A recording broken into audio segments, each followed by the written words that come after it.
Welcome to the Special Ed Strategist, where your special education questions meet expert answers. I'm your host, Wendy Taylor, a certified educational therapist, special educator, and your go-to special ed strategist. Here to collaborate with families to access special education services, ignite student potential, and erase learning gaps. Together, we'll unlock the services and support your kiddo's needs to thrive. Let's get started. Today's episode is brought to you by Learning Essentials and our Cracking the Code to Special Education eligibility course. Empower your advocacy, erase confusion, and unlock the services your kiddo deserves. Learn more at learningessentialsedu.com. Hello and welcome to the Special Ed Strategist. I am excited to talk today with Dr. Greenwood. I'm going to have him do his introduction for you guys, but really talking about this idea and concept of holistic career counseling to help guide your kiddos to the next stage of their life. So welcome, Dr. Greenwood. Thanks for joining me today. My pleasure. So I'm Dr. Dan Greenwood. I've been in career counseling for 10 years as CEO of Greenwood Systems. Greenwood Associates has been around for more than 30 years, developed by Dr. Janet Greenwood, my mother, who in 2008 came up with the Greenwood System, which is the holistic career counseling process that we're going to be talking about today. Excellent. Before we dive in, I always ask my guests, what is a little known fun fact about you that is not necessarily related to the career that you're in currently? I guess the other things that are going on in my life right now are that I'm proud grandfather of two. So moved into that phase of being a grandfather and traveling around and seeing the kids and watching my kids grow up and become parents themselves. So that's a very exciting time in my life. That is awesome. So I do have to ask you because I'm always wondering, I am in nowhere near, I hope, my children. They're still young, so not ready to be a grandmother yet. But what is your grandparent name? So I only have one who's able to, and he's 2.5, and I'm Grappa. Okay, there we go. I'm always interested Grandpa in. didn't quite make it, so Grappa is good, which, works well for me because I do enjoy that Italian after dinner liqueur. So I'm enjoying being Grappa. Excellent. Excellent. All right. So wind our way back to our conversation. Can you explain what holistic career counseling entails and how is that different than somebody seeking career counseling? Yeah, so holistic career counseling really involves evaluating 4 domains of a person's profile. And those are abilities, interests, values, and personality. And this has been born of 100 years of career counseling evolution, starting way back in the 1800s with Frank Parson, who started off with the abilities testing. He had what's called traits and factors. So he was very much interested in what are you good at? What does the job need to do? And then you would match those two up with an expert and put it down on paper. In 1943, Myers-Briggs came out with the, operationalizing Jungian theory. That was personality, and there was some understanding that personality had an impact on what you might be good at or what careers might be a good fit for you. 1966, John Holland came out with the Holland Code, which really was a watershed breakthrough, which is heavily used within the career counseling practice because it really is far more nuanced and does a really good job of classifying jobs and people, and then you're able to match people and jobs through what's called personality environment fit. And then in 1996, Super and Savickas came out with the idea that the values really matter. So in 2008, Dr. Janet Greenwood synthesized these into this holistic career counseling assessment. And then the process, best practice career counseling process, is that you first have the students think about who they are and what's called a self-exploration, identify who they want to become, and then you have the career exploration where they learn about careers for which they are well matched. They evaluate those careers in with what they think their values are, and then you narrow them down, and then you build an action plan for them. So you first have them think about who they are, look at what they can do, and then you help them plan for a future to learn more about those things which they have identified through their values to be good matches for them. I'm curious, has there been any research that has tracked the difference between someone going through this process, the holistic process, versus just you have the capabilities of doing X job, that's what you're going to do? Yeah. Well, I can say that the Greenwood System in 2008 was put under the microscope in a peer-reviewed journal article, and it was found to be 85% effective with a 95% approval rating. So 85% of the people were either doing the job or were supposed to be doing the job, but they were between jobs or raising kids or something. The research on it is very strong that if you take all these factors into account and work with someone who is good at doing this work, it can have a huge impact. So I can tell you that. Now, the non-holistic are the when you just take an abilities test. Johnson O'Connor and Use Science are very abilities focused. And, that's one way to do it. And then you've got the interest only, which, is kind of like the strong and the self-directed search, which are really only asking about your interests. And the Myers-Briggs is a personality test. So there are some career counselors or some people who use individualized assessments to help them decide what they might do.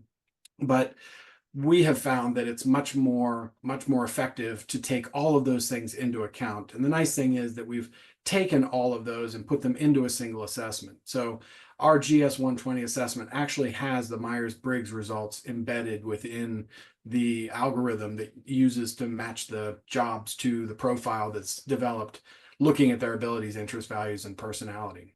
So let's dive deeper into all of the elements that you've shared. How does self-exploration help individuals better understand their strengths and their preferences during this process? So the self-exploration is possibly one of the most overlooked but important things to do in a career counseling process, because what you're looking to help them do is to identify exactly who they want to be and what they prioritize so that they can then make decisions about careers based on who they want to be in the future.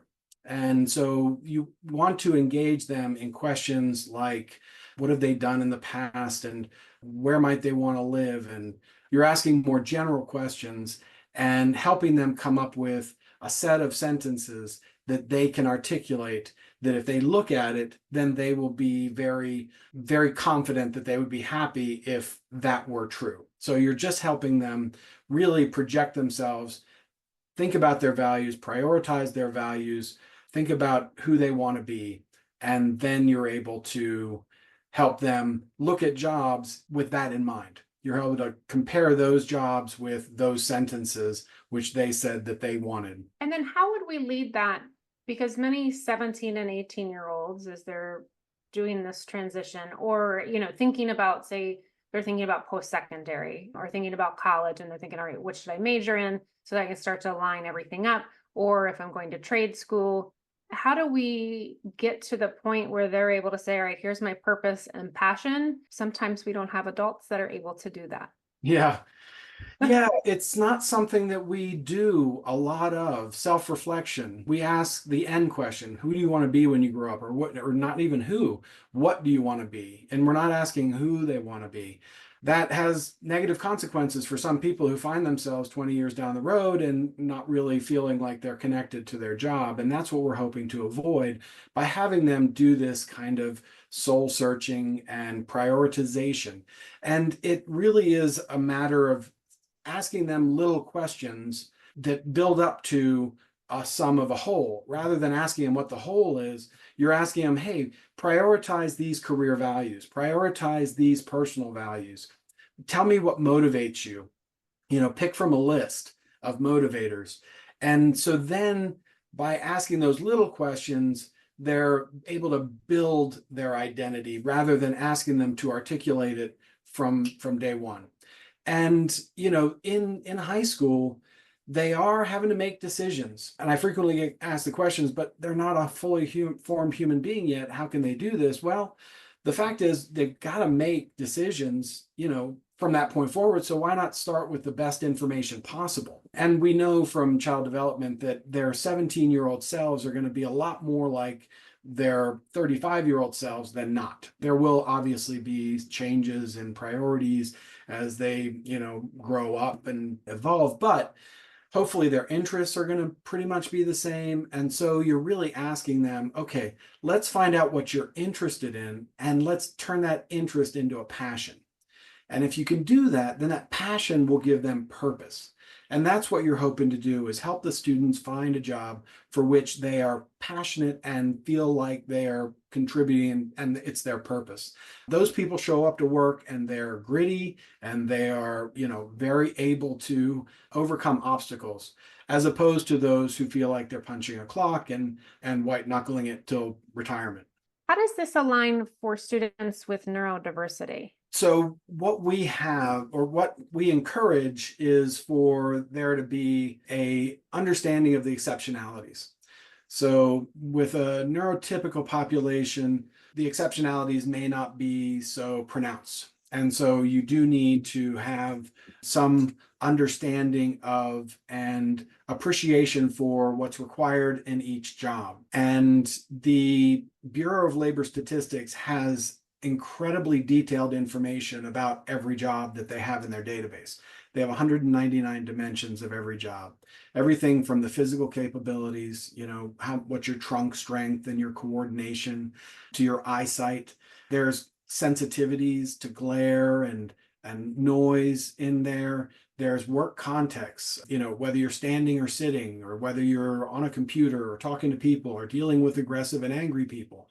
There's social capabilities. Are you able to understand why people react the way that they do? Are you able to negotiate? So there's an enormous amount of information out there. And those of us who are working with the neurodiverse population have access to that data and leverage that data when thinking about jobs and trying to take those things for which they are exceptionally strong and leverage those, and then minimize those things for which they struggle. So that's what you do as a career counselor dealing with a neurodiverse population. So thinking about the career assessments and tools that you mentioned, like the Holland Code or MBTI, those tend to be pretty popular. How do these assessments complement that holistic approach when you're trying to guide individuals towards that career path that align with their values and personalities? Yeah. What's fun about the MBTI and the Holland Code is that when the kids take, or students take them, or clients take them, they usually see themselves in the results. And sometimes they think that they're unique or strange or there's no one like them. And then they take one of these and they're like, oh, well, you're this. And they're like, oh my gosh, yes, I am. And so that's always fun to see that, while they might think that they're so different, that there is a way that you can, describe them. And in the Myers-Briggs is pretty good for career counseling. The problem there is you're only dealing with 4 letters and 16 different personalities. And really, when you're talking about career counseling, you're looking at the middle 2 letters, what we call the heart of type, because those are the things that most impact the job.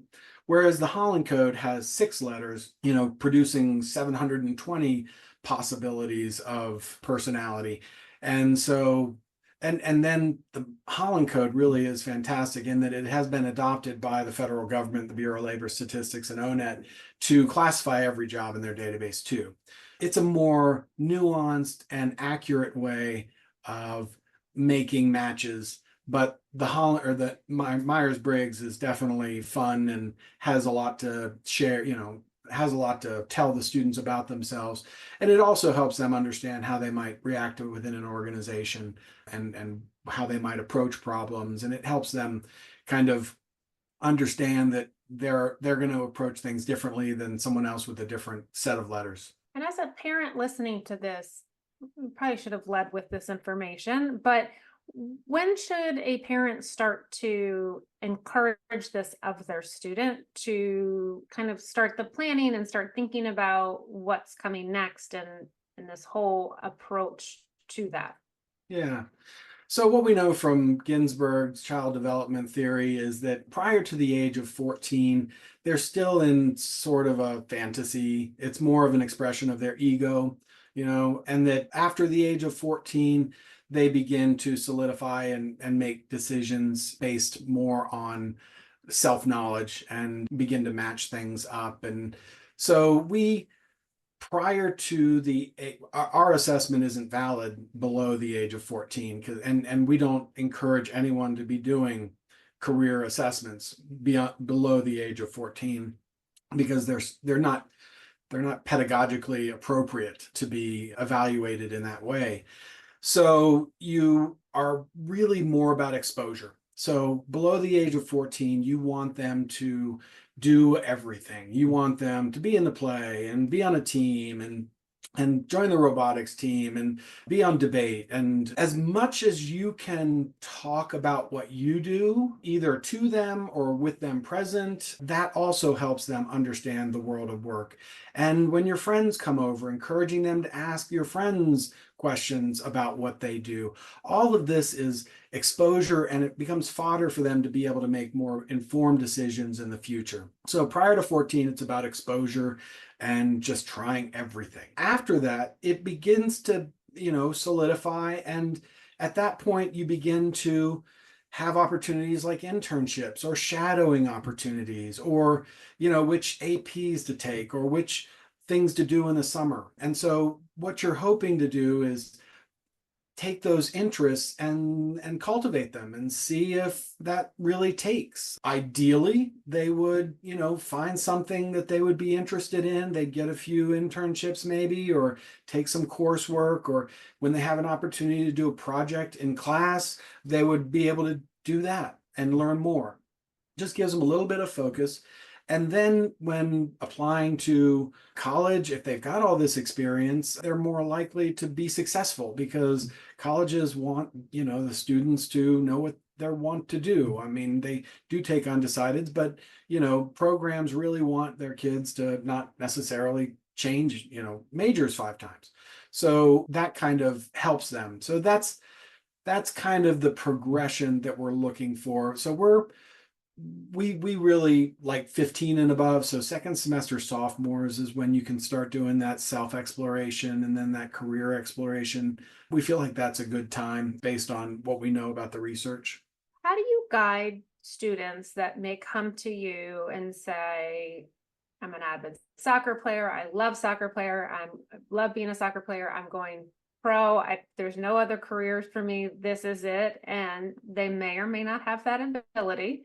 But how do you guide the conversation of, let's look at this holistically, let's look at your purpose, your passion. I get that you're passionate about soccer, but how do you kind of take that out? I know parents that are listening think they've heard this from some of either their personal students or students that they support. Yeah. We actually have worked with, semi-pro athletes who, and we don't discourage that. We're like, that's great. You keep on that path. You've got a dream. We want you to be that, realize that dream. But let's figure out what might be an alternative to that. Were that not to work out, or, athletes don't, they don't play, their whole lives. So let's make sure that we've got something that, you're working on, so that at the end of your, athletic career, your professional athletic career, you have something that you would like to do that you're going to be happy doing for, after, a short period of time where you're able to play at that level. I guess the other one that we run into, and we were in LA for 17 years, so we had a lot of people who wanted to be actresses and actors, and and that was great. And we, that was the top of their list. But what we explained to them was that then they are a small business. Then they have to invest in themselves, that they have to fund this lifestyle in anticipation of the big break. They need to have a career for which they are able to continue to take acting lessons and to go to auditions. And so we were thinking very much about that. And we were also, trying to get them close to it. So maybe catering. So, catering the sets, or doing the electrical or the set design, or, there's a whole industry around that. Let's figure out what place you would have in that if you weren't in front of the camera. What can you do behind the camera so that you're close to it, you're aware of it, but you're still having a good time. You're still building on things that you like to do. So it takes a little bit of sales to say, I get it. Let's continue to work down that path, but let's also figure out a way that we can have you live that life and feel like you're still enjoying what you're doing and maybe even passionate about it. It's incredibly important that you are exposing students to kind of the tiers of jobs under that one heading, as you so nicely just explained. I know just for our personal children, we've kind of just talked about affording the lifestyle, finding a job that can afford the lifestyle that you want and having those conversations. But to then say, all right, I see that you really you have a passion about acting or sports or whatever, but what are some other opportunities within that passion that could still pay the bills at the end of the day, because we still have to be in our society and our world and living and eating and all of those good things. So how does career exploration help kind of that accessibility and realistic part? Is there any other elements to think about when we're thinking about, is this accessible for the student, or the student is thinking about it for themselves, I should say, and is it realistic? Yeah, the career exploration is something that has been really made much simpler by the internet. When my mother was doing this work years ago, I remember she had bookshelves, with books, and she would, run over and grab a book and, and have the kids look at different jobs and read about them through books. But now Career One Stop is an excellent source of information about jobs. They are, again, a government funded institution that has created 18 cluster videos, which are about 3.5 minutes long. And the clusters are things like education and training, finance, architecture and construction, health sciences. So you can watch these 3.5 minute videos. And the beauty of a video is you can see people, what they're wearing, what they're doing. You can kind of envision yourself. It's more visual, as well as it's talking about the different opportunities within those clusters, the education that is required in those clusters. And it even talks about what kind of growth and job outlooks are there in those clusters. So those cluster videos are very nice.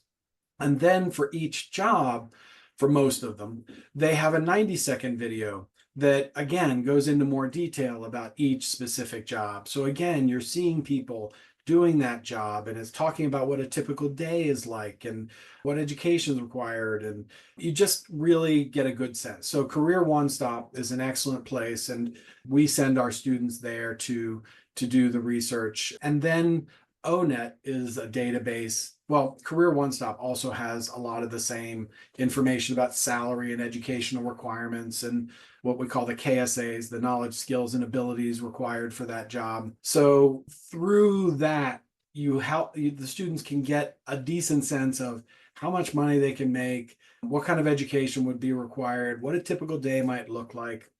So that's good exposure. Once you narrow it down to the top couple, then you're really having them dive deeper by going and talking to people who are in the job. Well, we do informational interviews.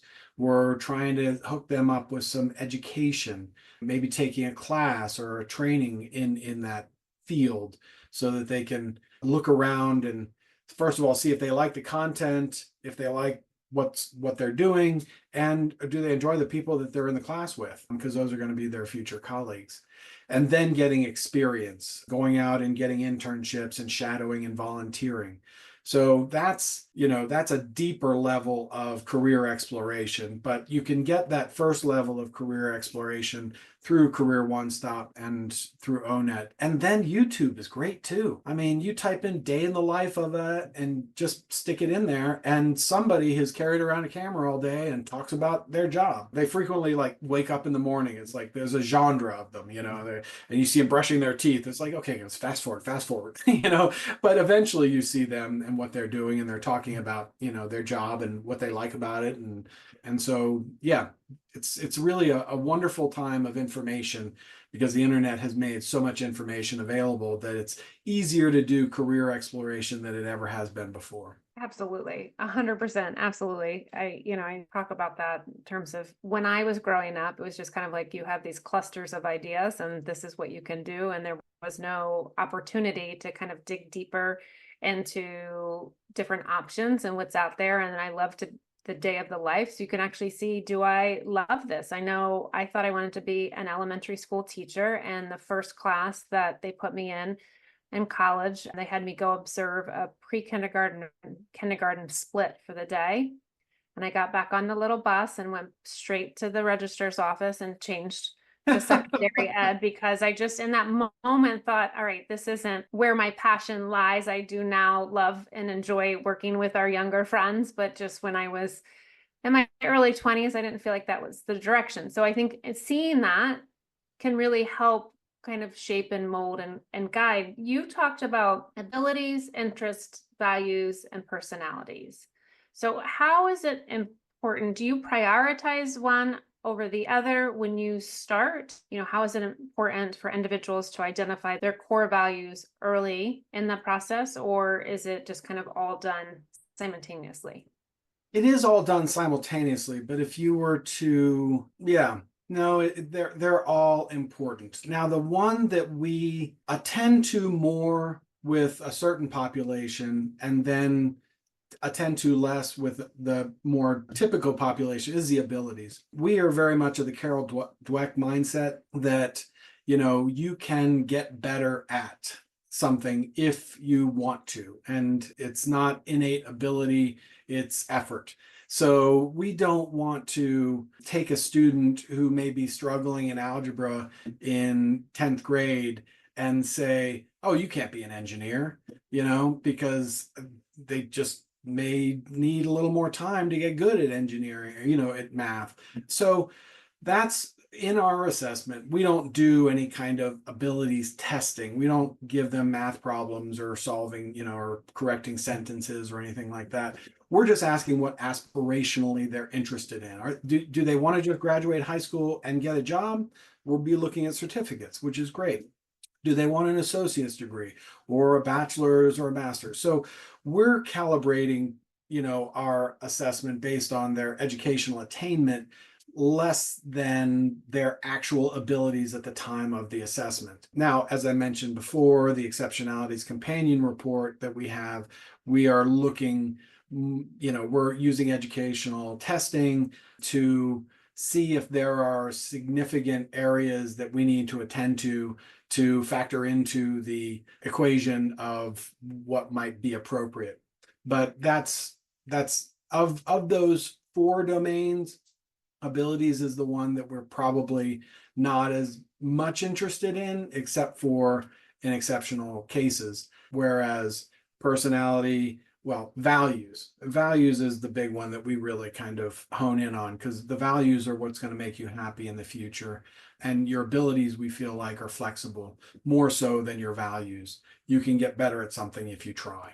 Once we have kind of shaken out this information, what would be our next step? Like, how would one create an action plan? Once somebody has identified a potential career path, what steps should be involved in creating those actionable plans to help move that student forward? Yeah, so with an action plan, there is a template. And it's basically the whole goal of it is to have them learn more about it, to just be more familiar with it rather than watching a video. So, as I think I mentioned before, you've got the informational interviews. They should go out and talk to the people who are doing that job and ask them, how did they get into it? What do they like about it? How could you get into it?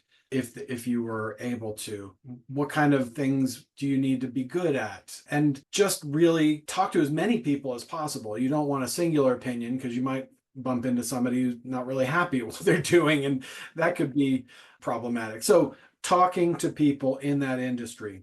Now, informational interviews are tricky because you don't want to ask for a job. When you call up and you ask for an informational interview, the person at the other end is really thinking they're going to share information, and it's not going to be a backdoor for an interview for a job. So it could be that, you're asking them, how can I get involved, or, what did you do to start off?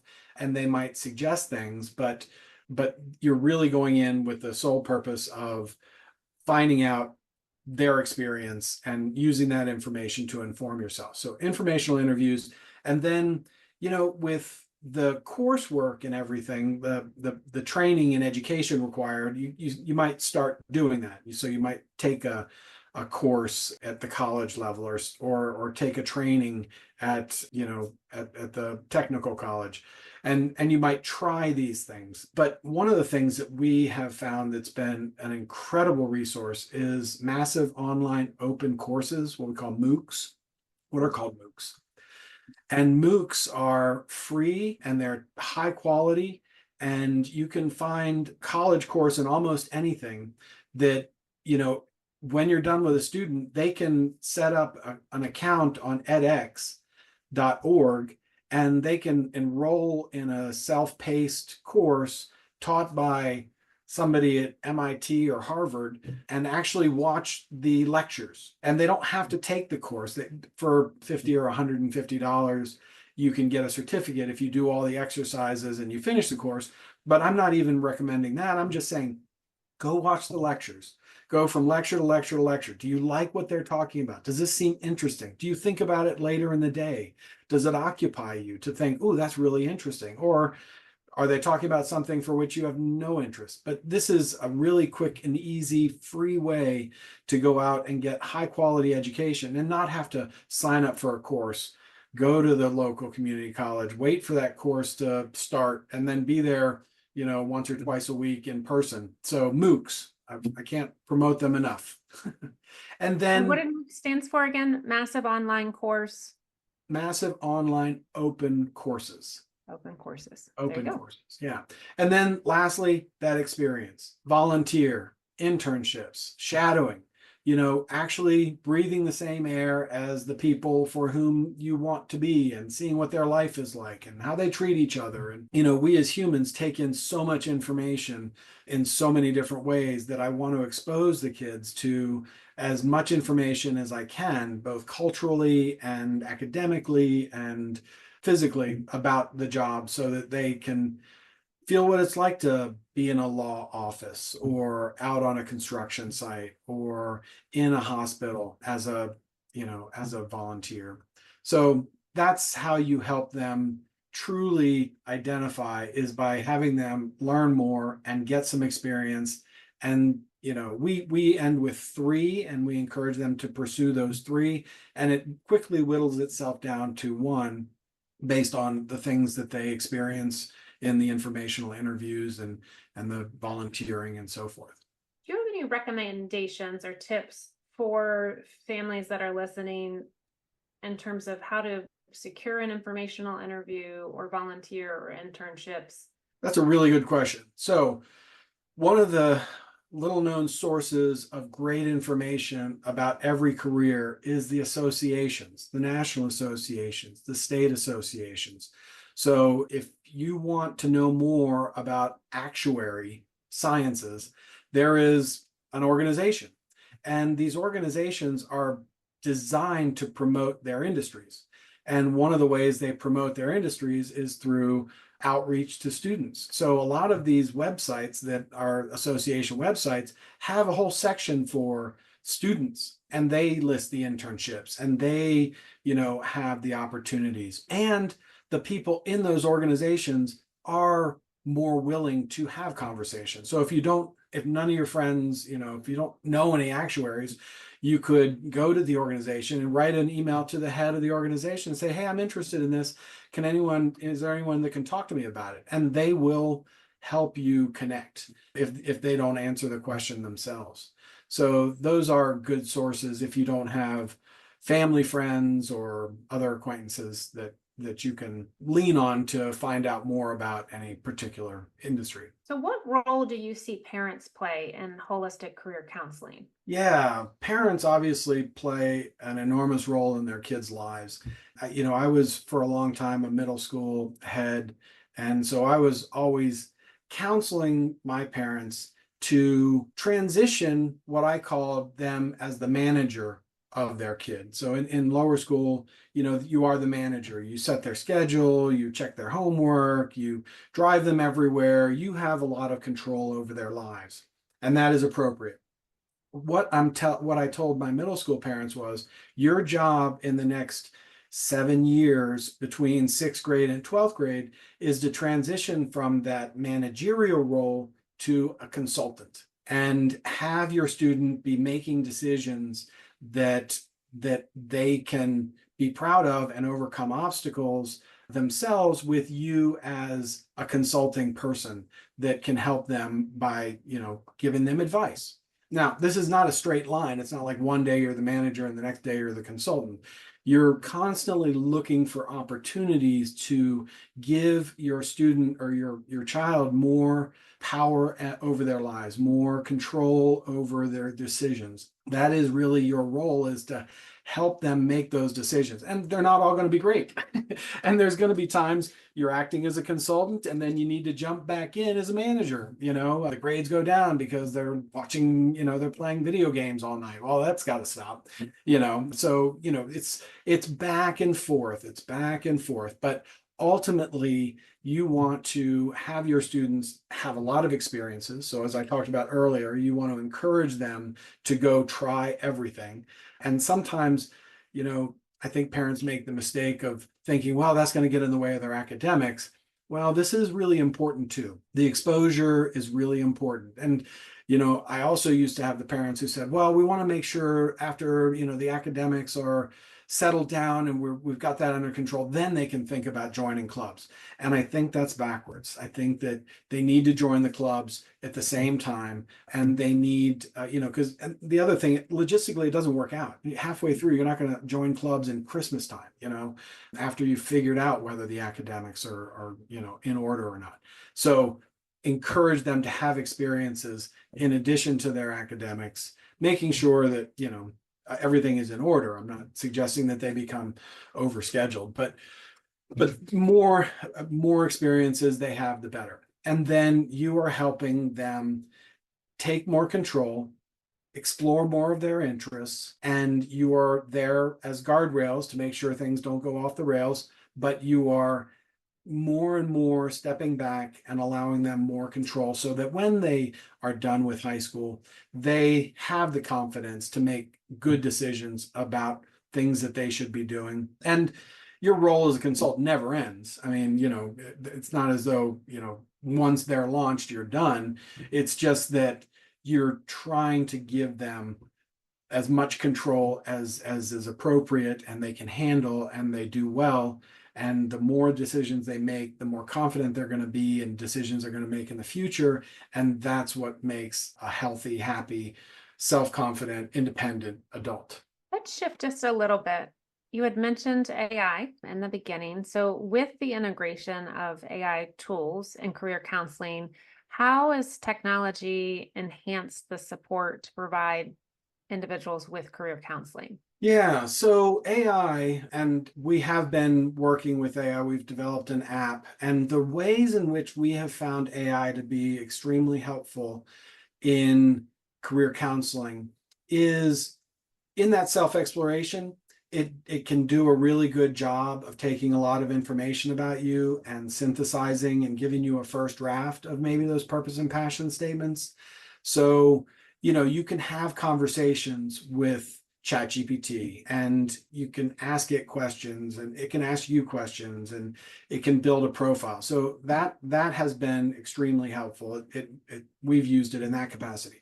The other thing it does really well is it can answer questions about careers very well. We've been using it now for a couple months, and with 4.0, ChatGPT 4.0, I've not run into an answer that I disagreed with. When we started, we were using 3.5, and I found maybe 15% of the answers were requiring a little bit of, massaging. But 4.0, you can ask it, hey, would I have time for family as a lawyer? And it will come back with a very, it's possible, but it could be problematic because, the industry culture is such that you work really hard. So there are part-time lawyers, but that's not the norm. So it gives very balanced and good answers. So through that career exploration, we've actually built it into the career exploration tool so that you can ask it, hey, how does this match with my value? And how does this match with my value? How does this career?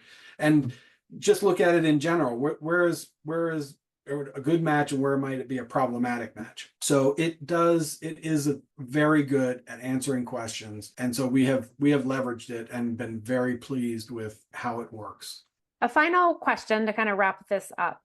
How do parents start the process of finding a career counselor or guiding their student to getting the support they need for the next stage of life? What recommendations do you have? Well, this is a service that we do provide, and we also have trained a lot of other counselors across the country. And if you go to our website, you can find counselors across the country who have been trained, and we work with them on each of their cases at greenwoodsystem.com. And so that is one way. And then there are free resources out there, 16personalities.org or com, I can't remember which, that will give you a Myers-Briggs. If you go to onet.org, you will be able to take an interest inventory. There are some value card sorts that you can buy, like little decks of cards that you can use to help your student kind of begin to think about what is their priorities. And then I think with the abilities, one of the things that I frequently counsel my clients to do is, and I put it in their action plans, is to continue with the supports, because frequently with these transitions, there is a transition and then there's like supports are not carried forward. So if they had a tutor in high school and they're going to community college, please continue with that tutor. If they had accommodations in high school, please seek out those offices and at the collegiate level that will allow them to continue with those accommodations. There is sometimes this idea, well, no, I'm done with that. Now I'm moving on. And that's not a good way to think of it. You figured out what they need. They've been successful with those supports in place.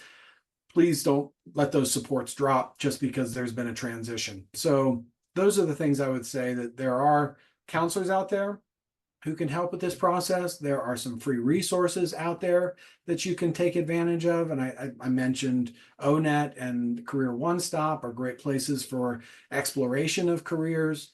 And then moving forward, just make sure that you're continuing to use those same supports that made them successful up to this point. Terrific advice. Terrific advice. One final question.